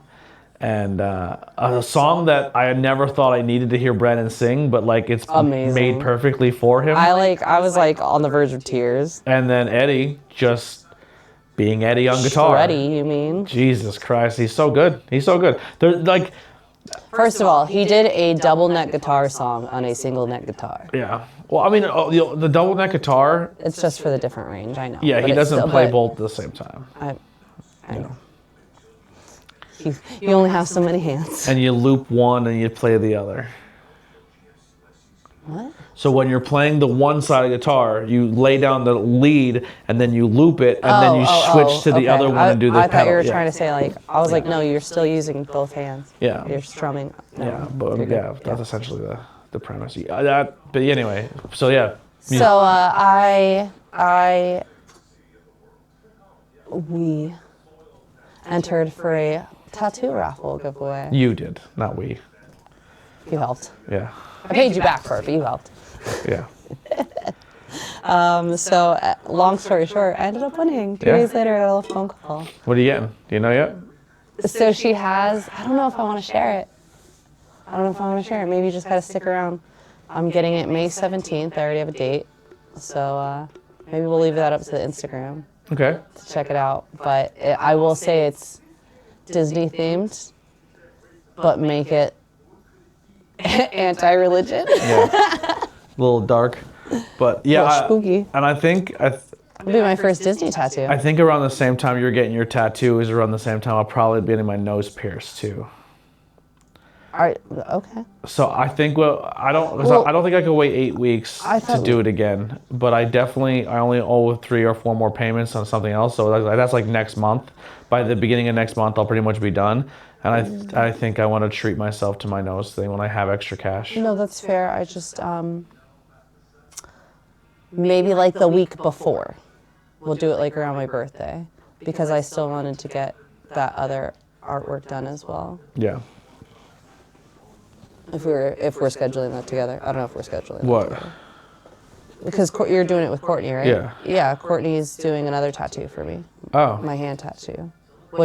Actually, yeah, so actually I'm getting 2 tattoos. Because I'm getting the Disney piece, and then I'm also getting my finger tattoos.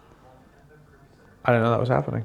I thought I told you that. No. Yeah. So I'm getting both 2 for 1 because I'm Well, what is Courtney I'm paying doing? for the other one too. But Courtney's doing a crochet hand tattoo for me. So I will explain that one because that's still hasn't quite been figured out what flowers we're using. I want to use Lily of the Valley, but because of the structure of the flower, I'm not sure it's going to work for what I want to do. But surprisingly, I don't have any yarn around me. I want to get the vine of like whatever flower I choose, but I want it to be like where my yarn sits on my finger, like where when I'm crocheting, so it kind of just has that loop going around and then around my wrist. I just think it'd be cute. Like I feel like the only people who would really understand what it is are other crocheters. Yeah. But I think it's just kind of a cute little thing, and it would. We haven't really talked about tattoos, ironically, but I have a tattoo here that has my sister's name, and then my sister has cerebral palsy. The nickname that she used to call me because she couldn't pronunciate my name when she was younger. And then it says Eternal Love in Spanish, but the entire tattoo has like blown out. So I think it's gonna end up being a little bit of a cover up, and then I'm gonna get something else for my sister later. Yeah. All right, so we'll go to something that we're gonna try to do here in the podcast. I know we read the kink book. What, you want to move on? Oh no, we're good. Oh, we don't have the kink book to read off a kink. But I think a fun thing that we're going to do, and I'm going to do it across my other platforms as well, is these TikTok games that you see. There's games and there's these cards that you can do where you like ask each other deep questions. And I think I'm going to try to buy a deck. I pay every paycheck, just get a new deck or 2. And then we can play around with them on this podcast with each other. And then maybe make other content where we play like a full version game, or I play with other people of just like, hey, let's meet and do a TikTok board game, or TikTok game, I mean. So this one's called Substance. This is, you pick a card level between, and It's like, what is it, like personal, intimate. So if your opponent doesn't answer the question, they do a dare of your choosing. Is the way. Wait, are we doing like this as a game, or are we doing this as like I'm just saying the premise. And there was another one in here too that says rules, and it says if the opposing player deems your answer to be too surface level, you have to do a dare of their choosing. So if you don't really dive in deeper, or you just give a basic answer, then you would have to do a dare. Yeah. So are we doing that part or no? Okay. No, I'm not gonna make you do dares on the podcast. That'd be weird, right? I dare you to tell the truth. No, we got mindfuck, vulnerable, or intimacy. Oh, gosh. What's the other game that you got? We'll do this one first. I already have it. Are we doing both of them? Or no, just one. Okay. The other one is, do we really know each other? Yeah, I thought. Okay. This one has like. I thought that's the one we were gonna do. This one has a little more. Sorry. This one's called "We're Not Really Strangers." Yeah, that's the one that I had been telling you about for forever, and you got it. That's why like I really wanted to see this one. I don't know if we do on camera first because there's supposed to be writing and stuff first. So let's like figure that out and then come. This one's just pick up a card and read it and answer it. You know what I mean? It's a little simpler. Mm-hmm. This what one were the options again? Mindfuck, vulnerable, or intimacy.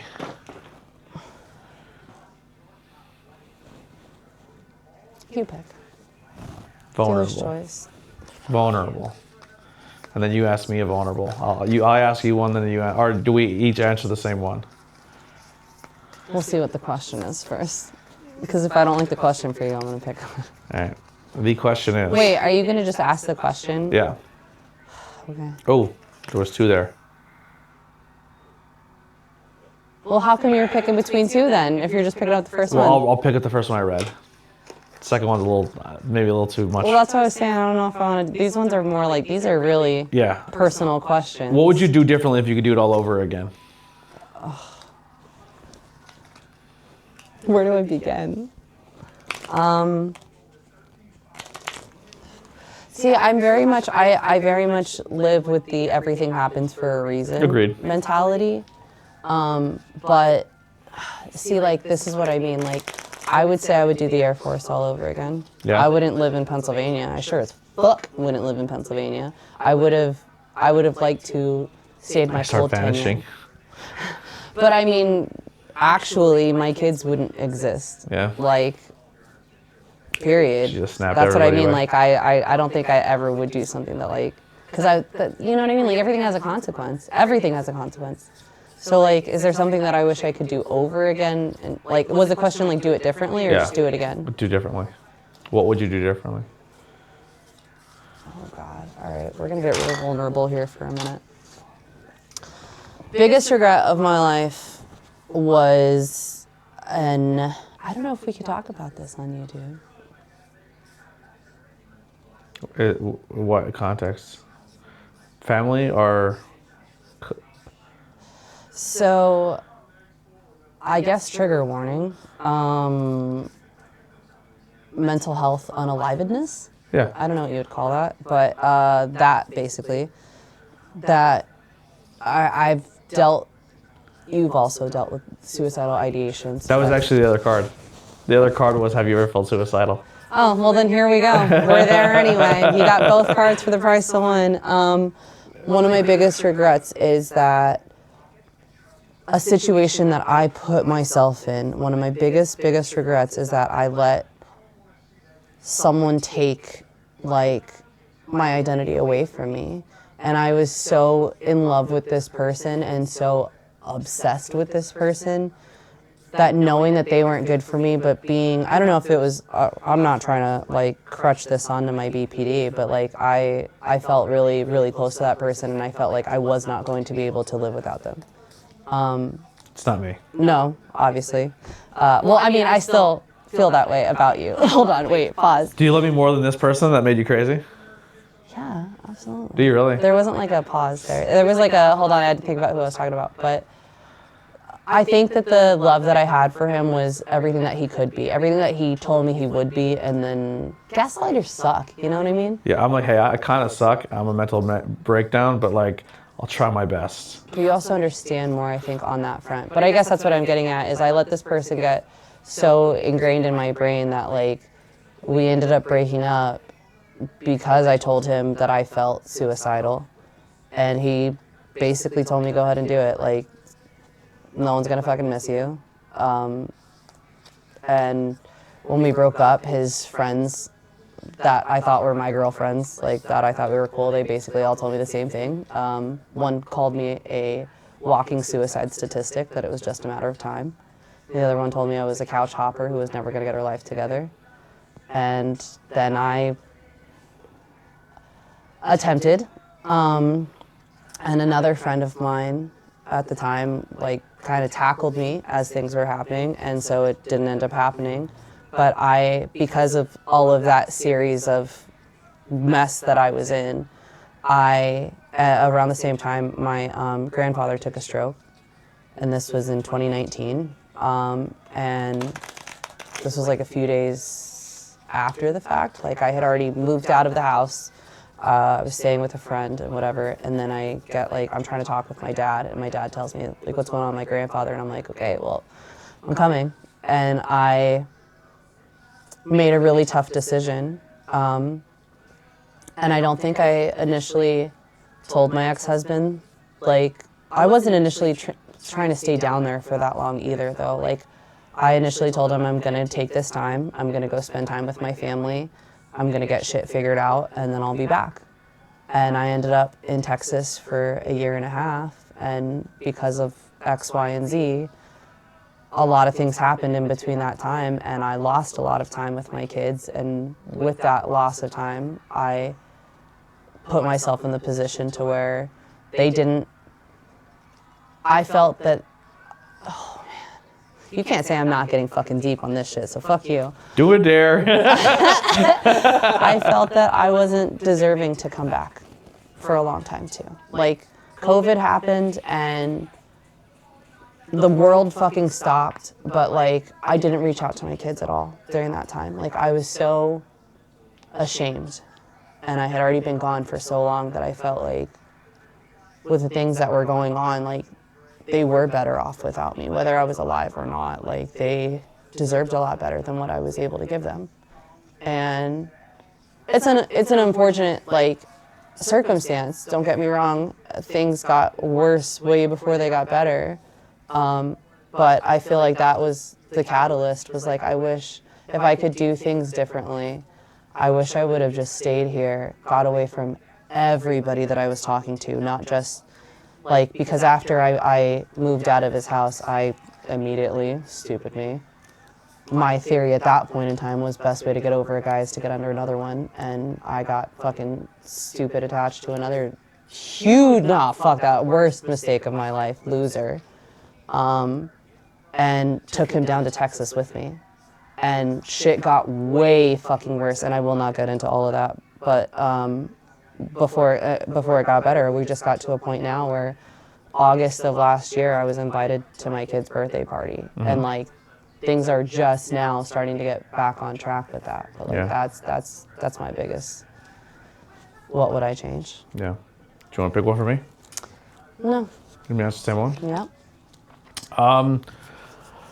This is honestly I'm probably gonna suck at this because I truly believe in that. I think everything happens for a reason, and if I change something, I know it would change the course of everything else. Right. But the thing I would probably change is our character flaws of myself, but I don't think that would fall into the same line as the question because it's not like changing a moment. Right. I have a moment that sits with me heavily. Two of them. One was a cry for help on social media that I didn't take seriously, and he's no longer with us. He made a post on Facebook pretty much saying, play this at my funeral, and he put a song link to YouTube. And I remember seeing it, like I still have it in my head, like posted just now, like, and clicking on it and listening to the song, like, I love this fucking song, it's a good song. Like, everyone who posts something like that is like, oh, play it, because it's like kind of morbid, you know what I mean? Right, but so like, I didn't think but how like, much it means to me, like, you don't automatically think like. And that's kind of where I was, and at the time we weren't really talking or hanging out because we took two different paths in life at that point, and so I didn't think it was like I didn't think it was a cry for help. I thought it was just like, hey, I'm being kind of morbid, but this song means so much to me, I want to play it at my funeral. And then that night they took their own life. That sucked. That's something I wish I could, now knowing what I know now, I could fix. And then when my other friend came to my house and he said he was gonna get clean and we were gonna hang out and I was gonna go to work and go to day shift, and he left my house that night and got his last bag, and he's no longer with us either. That one sucked too because I didn't, like, he left my house that night, and then I wake up the next day and I'm driving to American Eagle, and like, for some stupid reason, I was about to leave Frackville, and I look at my phone real quick, and the first three things on my timeline are RIP, RIP, RIP. And I'm like, no. And I was late for work that day. I swung, like, right at the gas station, right where that Dollar General at the end of town when you're going in Shenandoah, Monte City. Mm-hmm. I swung it around, I went up the hill, and I went right to his Graham's house. And I remember just sitting outside, and it was like Home Alone, when people are walking in and out of the house, but no one, like, I felt like the cop, Pesci, like, but no one notices I'm there. Right. And then his brother comes out, and I'm like, what fucking happened? He's like, he's gone. He goes, I went upstairs, he was blue. He was gone. I was like, fuck. Yeah, that was rough. So there are two moments I wish, now knowing what I know now, I would save those two people. Can I ask you something? I don't want this to come off insensitive at all, but you couldn't save them. I know, but I'm just saying they're two. Even if you were there, you wouldn't have saved them. Yeah. I'm just saying. So I don't mean this in like a, hey, fuck you for those moments. No, but I'm just saying. I would rather, not that I'm saying you need to answer this question again. Yeah. But I was expecting you to answer with more of something that you've done that you would change how you did it, not something that you didn't do that you would have done something. Well, I guess that really goes to, I'm not trying to like put myself over, but I guess that really goes to who I am as a person, that I would take all the bad that ever happened to me in my life that like hurt me the most, but know that I know it took me to a better place. But the question is about you. I know, you know but that's just my immediate thought is I would use that moment to help somebody else, or let them still be here with their family. Okay. Like, the only other thing I would change is if, like, I mean, and maybe I did. Like, who knows? Maybe I'm the villain in someone's story where I did something really bad to somebody and hurt them mentally or physically. I would take that back, but I don't. To me, it was like a blip. But to somebody else, it could be a mountain. You know what I mean? And that I think like. No, that's fair. Yeah. I guess I was expecting something more that like changed the trajectory of your life. I mean, like I feel my like divorce changed a lot, but like it sucks, like losing my best friend and that person, and I still to this day I not even on like a relationship standpoint, but like I wonder how they're doing as a person. You know what I mean? Yeah, I feel like it brought me somewhere better. Not better, but like I needed that lesson. You know? Fuck. Yeah, that's all I got. That's only vulnerable. Yeah, that's why it's not that I didn't want these questions, but I knew that all of these questions were really fucking deep because I've already gone through this deck and I didn't want to do this. I like it. I did not want to do this. I'm going to pick mine, fuck, then we'll end with intimacy. Oh, you're already ready to... Okay. You ready? Sure. No, fuck you. I'm going first. I'm picking this question. Right. First one you get. No. You can't shuffle through and pick one out. I'm cutting the deck. Oh, okay. I thought you were going to cherry pick it. Oh, cherry picker. I do that for a living, okay? I'm a cherry picker. All right, so as she shuffles, all right. Oh, I ended up with intimacy. I guess we're doing intimacy because all of these are mindfuck except for this one. What's one song that symbolizes you? Ooh. It's gonna sound really fucked up, but it's I know the lyrics to everybody else mean absolutely nothing, but when I hear this song, I feel like it was written for me, and I feel like it was I see a whole movie every time I play, and it's me. But Bohemian Rhapsody. The way I hear it is Mama, I just killed a man, put a gun against his head, pull the trigger, now he's dead. Life had just begun, and now I go and throw it all away. My body's aching all the time. So essentially that song is me killing myself. Mm-hmm. And then when I kill myself, you go to hell. And it's Beelzebub. Yes. Has a devil put aside for you. And it's almost like, but this is the humor to it to me a little bit. I go to hell, but it's like a courtroom. And then when it's like, Galileo, please let him go. Then it's the righteous people, I don't want to say heaven or the good side, pleading to the evil side that yes, he did something so horrible and so bad, but in general, he was a really good person. And it's them fighting for my salvation of where I should go. And at the very end, it doesn't really matter anyway. To you. Yeah. To you. Yeah. To you. Yeah. So that's my song, is Bohemian Rhapsody. And I've thought that mentally about myself for as long as I can remember. I love that song. All right. What about you? I hate questions like this. Give me the intimacy card that we picked.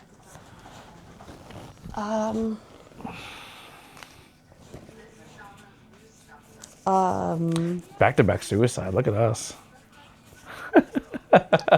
And let's go round 3. I Died With You by Hotel Books. You hate it so much, but that song gets me like... I think, so I'll be honest, if you guys go back and listen to that song, I think that song hurts me so much because it's not that it symbolizes me, but it symbolized that relationship for me, that where I tried to kill myself, where that relationship ended. It was so hurtful, and it was so, it felt like the rug was swept from under my feet. But as it was happening, all I could do was blame myself for it. Like, I could just sit there and be like, it wasn't his fault. Like, I was the crazy one. Like I'm not saying that I'm not crazy, because, bitch, I'm crazy. You don't have to subscribe to that, Anthony. Thank you. But, thank you. Really. Thank you. Anyway, but I think that things were done to make me triggered. Like, he knew what would set me off, and then he would set me off just so he could be like, look at you, you're fucking crazy, aren't you? You're fucking crazy. and just like stupid shit like that. But there's a specific, you start looking for your mindfuck question. There's a specific, oh, you have my phone, a specific lyric in there where it's like, I captivated and recorded all the things that you said, but the things that you said were never what was good enough in my head. And like, it was just such a revelation the first time I heard that song of like, I looked at all of your flaws and I took every flaw for what it was, but you couldn't look at mine. You couldn't handle even an ounce of mine. Like, and I'm not saying those are the word for word lyrics, but like that's kind of that's how the gist of it is. And it is very like, listen, if you're not into Midwest emo, screamo, spoken poetry, it is very much all of those things. But I think that those words hit me so deep when I first heard it that like, I am that person that when I'm sad, I want to listen to sad music. I want to get the cry out. Like I want to like. When I'm happy, I listen to sad music. Honestly, like when you've heard me play the guitar, all my guitar songs are sad songs. Like I play like, it's either a ballad. I turn everything into a ballad. I listen to sad songs when I'm happy to remind myself of good. Thank God I'm not sad right now. Than where they were, but also when I'm sad and I'm like that's my go-to song of like. If I just feel like I have been acting crazy or if I've been manic for like a week or two and I just need to get the crazy out of me, so to speak. Like, I know that's not really a thing, but when I feel like I just need a good cry and just to like get all of that pent up energy out, I'll sit in the bathtub, give myself a little self-care. And it's funny because like I'll be sitting there with like, you know, sugar scrub and whatever, and my hair up in a hair mask, and I'm just bawling my eyes out listening to this song. And it's not so much because I still have those feelings, but because like, exactly what you said. I wish I could cry. I was there. You just need to let yourself stop being that toxic masculine bullshit. It's not even toxic masculine. It's just it's so many layers I built up to not do it. I think that when you every time that you get that first tear, your brain instantly goes, nope, stop it. And I think that you need to just fucking let it go. Let it. Just be like, nope. Next time I see you tear up, I'm gonna punch you in the balls, and then you'll be mad, but you'll be crying, ho, and then you'll start crying for all different reasons. Yeah. I don't know. I want you to get it out. My release used to be play basketball, like be physical, some type of physical exertion. But I can't do that either. Like podcasting kind of does it for me, but it does what it doesn't. Mine's walking, but I don't like your town. Not that I don't like your town. I don't really know the people in town or anything like that. But like, I don't know. Like, there's nothing here. There's nothing here. And then that's really what it is. Like even when I lived in McAdoo, like I didn't really walk around the house or anything like that, or like around town. But like when I moved up towards Wilkes-Barre, it was like, oh, we can walk. There's a Dunkin' that's like 3 blocks that way. There's this, whatever. And I would just, even if I was just stressed out or whatever, I would just go for walks all the time. Yeah. All right. Well, I'm going to take one quick break. And we're going to stop recording and then come back. Okay. All right. We'll be right back. We're back. We had a quick break real fast. Plus, your battery is 30% because we didn't charge this yesterday. Oops. So we'll probably end very, very soon here. What's the last mindfuck card? You picked one already? No. Oh.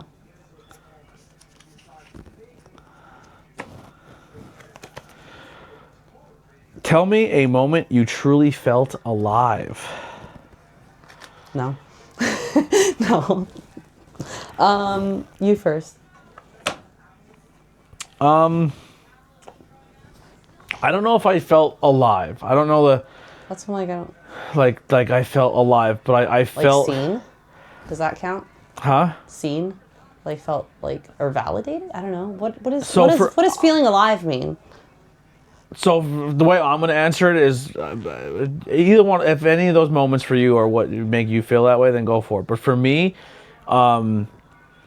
it was landing in London, going to London. Like that whole week of London was insanely good for me.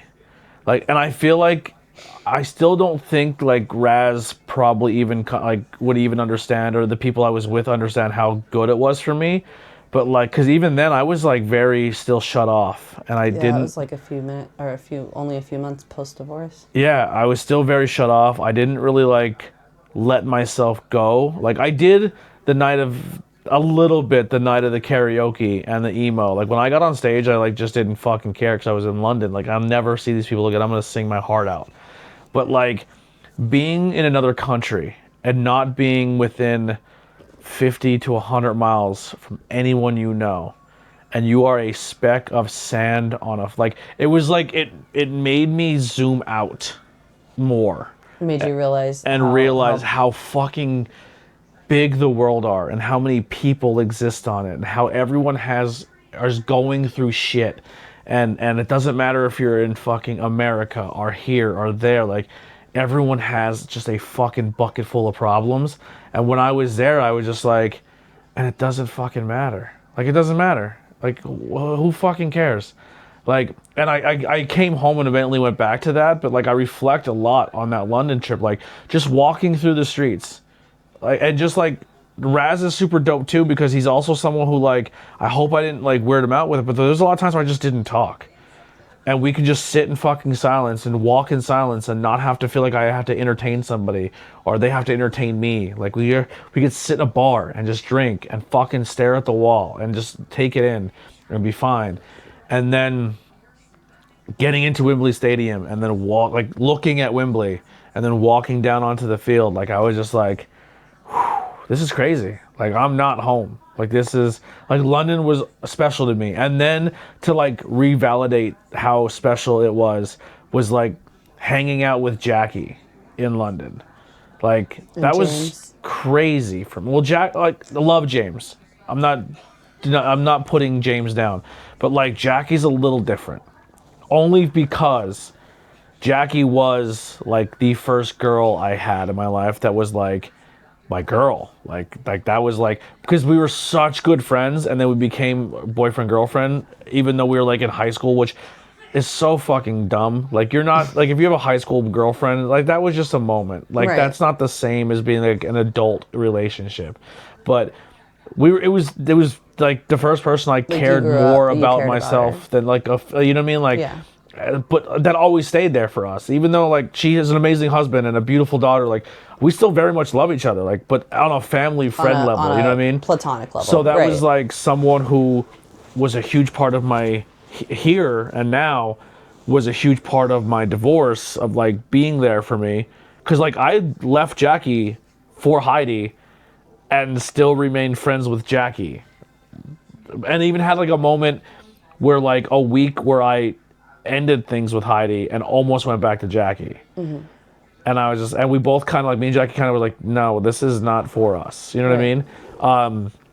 We're better off as friends, you know what I mean? But then, like, did that whole deal. And then to be there and be like, yo, like, this is crazy. And, like, she's there by herself and I'm with myself. And it was just, like, fucking friends in it, like, from another part of the world, plucked out and then dropped at the same place, same time, together again. Like, it was just wild. It was just like it was just a surreal moment. Like, they happened to be looking for houses in London for a week, the same week that a random stranger bought me a fucking ticket to a wrestling show. Right. And then even then, like, we get there and we go to fucking finally hang out and do things, and we have great breakfast, and she bought me a haircut because I was so fucking poor. Like, then fucking I was like, hey, I gotta leave you. Like, we finally get to where we're supposed to get, because the cab situation was a nightmare. Like, my card wasn't working, and then we finally get there, and I'm like, I have to ditch you because pro wrestling.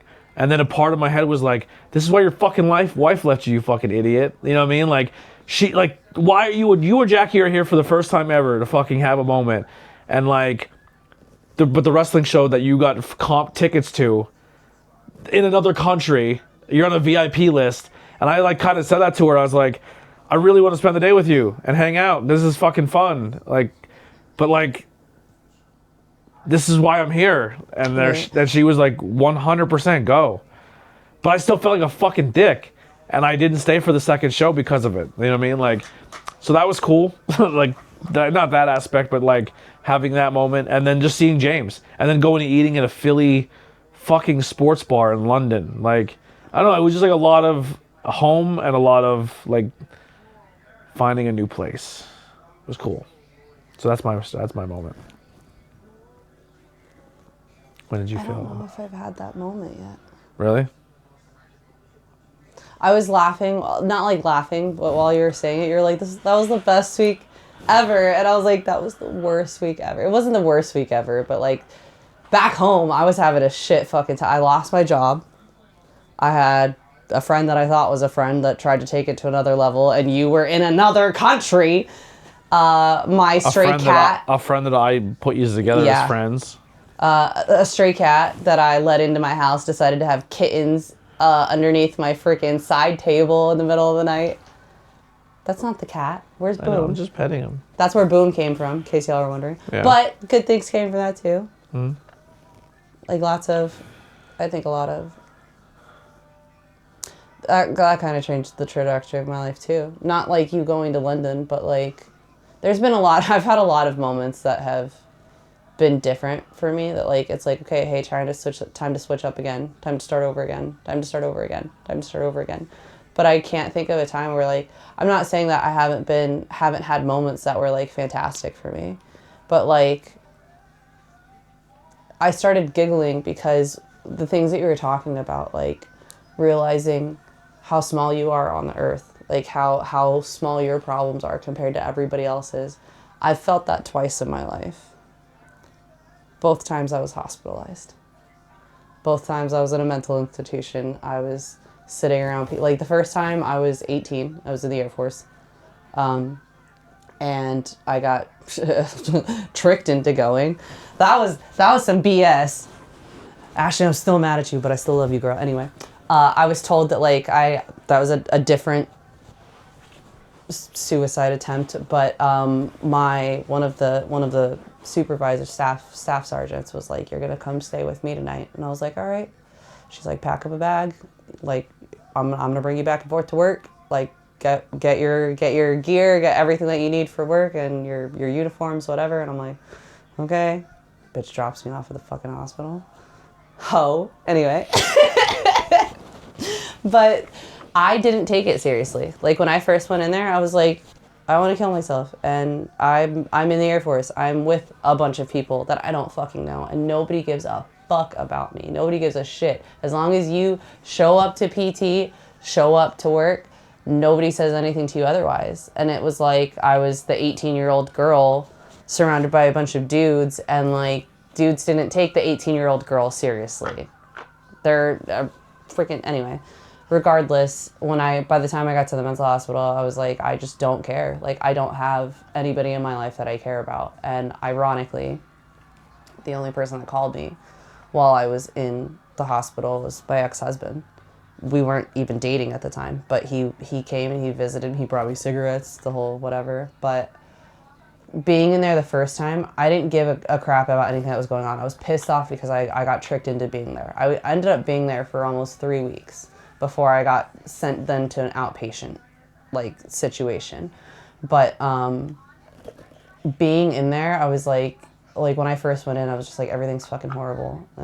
I'm gonna get out of here. I'm losing my career with the Air Force. Like I already knew that was happening before they even told me that the separation was gonna happen. I knew I wasn't gonna have a family to go back to because I've already been the black sheep, but I left to be like, hey, fuck you guys, I don't need you. And now I don't know what I'm gonna do next in my life. But everybody that was in there was so kind to me. And you know, I will say this, I can't think of one time that I really felt it. There was a man that was in with me, and he had just tried to kill himself, and he had a wife that was pregnant. And he was the most Christian. He didn't curse, nothing. Like he was the definition of Christian, like of just being a good person. And I just kept thinking, like, how? Like you were like the nicest, sweetest person. You have not an ounce of negativity to you. Like, how are you in here? How did things get that bad for you? And then he went into talking about how this family member died, and this family member died, and this family member died, and he was losing everybody. And it touched me because it was like at that time, and still to this day for that matter, I don't have a good relationship with my family, but it was very much like, yo, none of that actually fucking matters. Like at the end of the day, if you still have somebody in your life, reach out and like try to fix that. You know what I mean? And I was trying to fix things with my mom until the day that I had to go to outpatient. I will out my mom live on this currently because this is the reason we don't talk. I got diagnosed with BPD while I was there. the therapist, I had to have someone from my family to have the conference with us and the doctors that were there before I could get like my exit, whatever the fuck it's called. And they tell her that I've been diagnosed with BPD, and she's like, that's attention. My mom is a narcissist, like textbook narcissist. But she was like telling the doctors that the doctors were wrong. They're like, she's got you fooled. She just wants you to, she's just here to get what she wants, and she's manipulating you guys, and she got out of work for a month. Yeah, that's exactly what like, it was just wild. But about 2 weeks after, not even 2 weeks, maybe 3 weeks after I got out of the outpatient program, I had to be there for 2 weeks, that I would come in, spend the day with the therapist, tell them how my meds are going, blah, blah, blah, and then go home. And maybe like 3 weeks after that, myself and James were now dating, my ex-husband, were now dating, and we got into a car accident. I was T-boned. I was the one driving. I like went through a median to get to, we were trying to go to McDonald's. And the way that the road had like the centerpiece in between it. And there was somebody that was trying to turn at the same like U-turn spot. So I didn't see the second lane of someone coming, and I went to go through, and the truck came from behind us this way and T-boned us. The car was still running. The car that we had was a piece of junk, but it was what it was. The keys went flying out of the ignition, but the car was still running. So I can't feel my feet at all. Like, I'm freaking out. James wasn't wearing his seatbelt, so he had like the seat leaned back, and he slammed off of the side of the car, so his whole face was all messed up. And I like I don't know if flashbang is the word you would use, but like I was just sitting there and like trying to feel my legs, and like I can't see anything, but I could still hear the car moving, and somebody opens the door, and they're putting the butt end of their knife into my foot, and I look down, and it's the guy that I was in the hospital with. And I was like, no fucking way. Like, he was an EMT. I didn't know that, but it was like, this is kind of like, okay, you need to be here. Mm-hmm. And I don't know. Did he know it was you? He didn't say anything, but I remember looking at him and being like, oh my gosh. And he was like, hey, you're okay, you're okay. And like, because as soon as he started putting the knife into my foot, then I started feeling it again. And I was like jolting or whatever. And he's like, you're good, you're good. And then he went to go check on James, and then somebody else came on my side, and I didn't see him anymore like after that. But it was wild. Yeah. But the second time I felt that during COVID, after the last suicide attempt, I decided to check myself in. At the time, I was dating someone who was an on-the-road truck driver. So he would leave Sunday night and not come back until Friday. And I'm thinking, okay, I'll be there for 72 hours, get all this done before he gets home, whatever. And I checked myself in. His sister told him, so he came home and did his whole bullshit, whatever. But while I was there the second time, I was like, okay, I want to be here. I want to get this help. This was 10 years after my first day. And I was like, I need to do this for all the right reasons. Like, I want to get better. I want to get back to my kids. I want to be a better mom for them. I need to realize, like, I really need to focus on how to not feel like killing myself every fucking day. Mind you, this was about a year after I moved down to Texas. And while I was there, I'm just like, COVID happened, like the height of COVID happened, where they were talking about like shutting down the hospital, and we were all going to be stuck there, and everybody's like freaking out. But there were people who came in, and this one woman came in, and she all she said was, I just want my meds adjusted.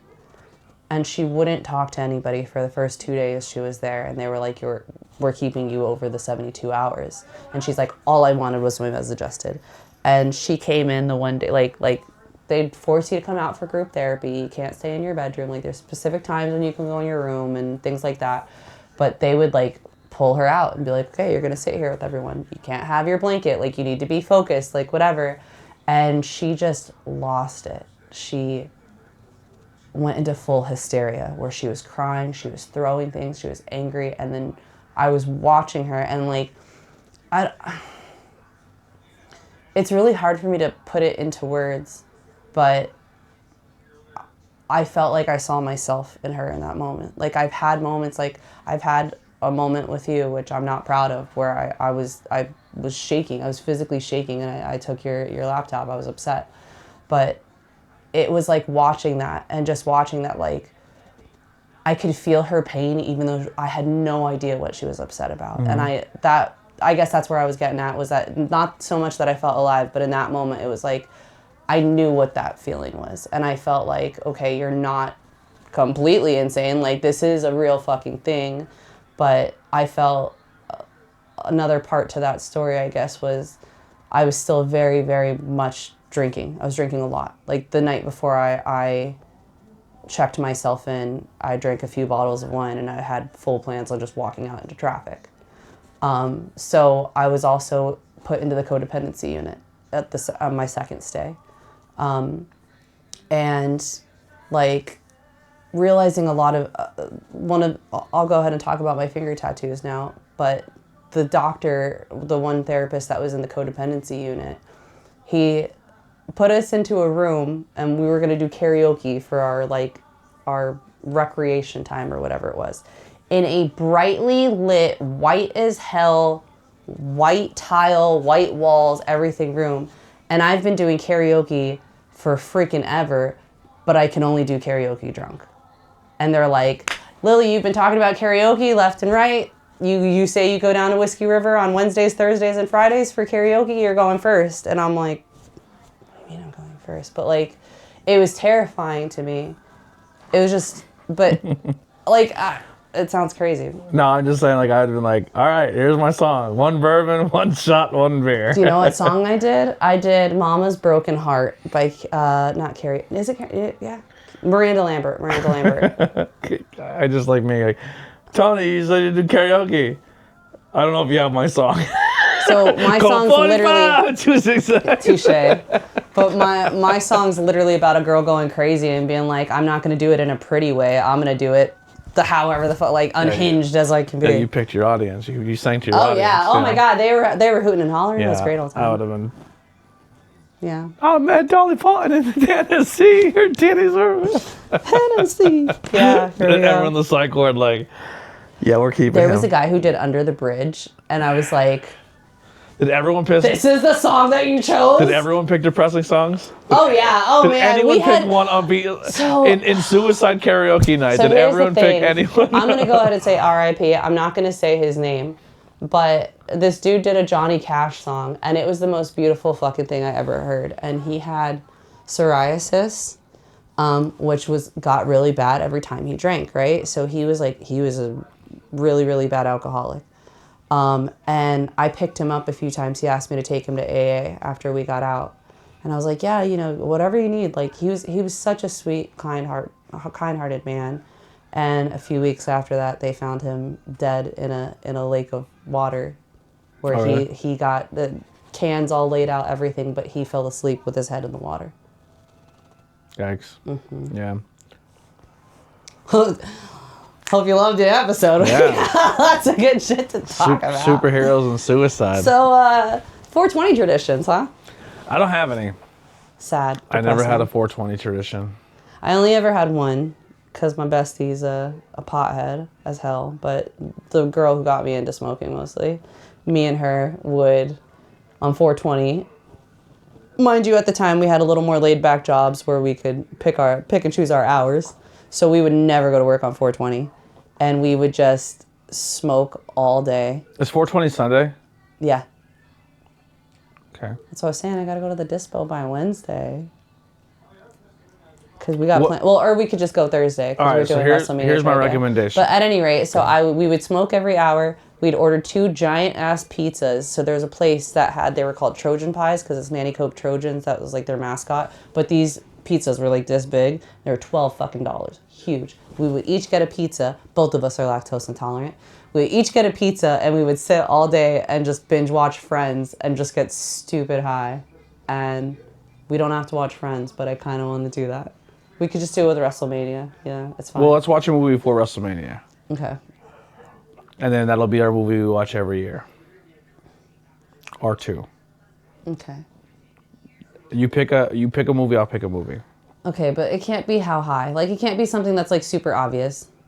Mine's going to be one like of my 2. Christopher Columbus Day go-to is Harry Potter, because it was directed by Chris Columbus. Oh. Come on. So I would pick either Half-Baked. Okay. Or Cheech and Chong Up in Smoke? Cheech and Chong, I'm with. I love Cheech and Chong. License registration? It's on the bumper. What's his name? His name is Ralph. I love that movie. That's a whole nother story for another day. Yeah. So we'll smoke and watch Cheech and Chong. Yeah. And then watch WrestleMania. Maybe I'll crochet a little weedy something. Speaking of crochet. Cha! Look at. We got a coochie copy. And if Lily ever finishes her prep for the vampire episode, she finished Nosferatu. You want to look up his skirt? He's got legs. He doesn't have big vampire dong like the movie. His ears should be pointed up though, shouldn't they? No. What are you doing? I thought he had pointy ears. This is Nosferatu. Or maybe they go back like that. Sure.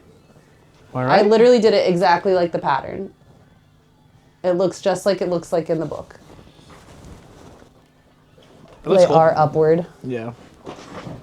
But it's just supposed to be a vampire in general. When they were floppy down, he looked more Dobby-ish than Nosferatu-ish. That's fair. That's kind of what I was thinking when I was looking at it, though. Yeah. When I was tying them on. Maybe I'll retie them on. Oh, they're fine. Higher. They're fine. But, all right. I think, anything else you want to close out with or talk about before we get out of here? We got WrestleMania trivia. We got WrestleMania. So, also, I'm just saying, I think it might be Sunday. And if it is, Churches and Trains, Billy. Oh, no, it's Friday. We're definitely going to miss it on Friday. It's a Friday event. Gorilla Pack is playing Friday. Yeah, but Sunday is going to be Churches and Trains and Converse Kid. Yeah.